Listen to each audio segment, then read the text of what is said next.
Why is the pawn minority attack so powerful in chess? Imagine using fewer pieces to challenge a stronger force and turning the game in your favor. That's what the pawn minority attack is all about. It's a clever way to weaken your opponent's position on the queenside. This strategy is especially useful during the middle game when managing pawn structures becomes key.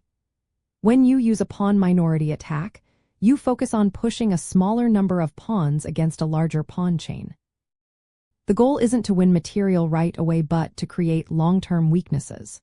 For example, if your opponent has a pawn chain on the queenside, you might push your pawns on the same side to provoke exchanges.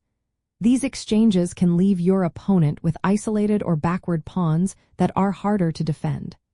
Once these weaknesses appear, they become targets for your pieces to attack later in the game. Another reason this attack is so effective is that it opens files for your rooks.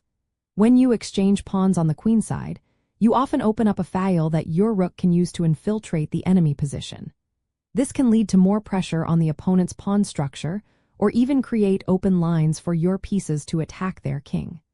The long-term advantage comes from the fact that these pawn weaknesses stay around and can be exploited throughout the game. You're not just making a quick attack but setting up a plan that can pay off as the game progresses. Managing pawn structures during the middle game is essential for this strategy. You want to carefully plan your pawn pushes so that they challenge your opponent's pawn chain without weakening your own position. It's a balancing act. If you push too early or too aggressively, you might leave your own pawns vulnerable. But if you time it right, the pawn minority attack can turn the tide of the game. You need to watch how your opponent responds and be ready to support your pawns with your pieces. Defending against a pawn minority attack can be tricky for your opponent. They might try to counterattack on the other side of the board or support their pawns with pieces. But if your opponent is not careful, their pawn weaknesses can be exploited for a long time. The key is to stay flexible and look for opportunities to open lines or create new weaknesses in their structure. In the end, the pawn minority attack is a powerful tool because it transforms a small group of pawns into a long-lasting strategic advantage.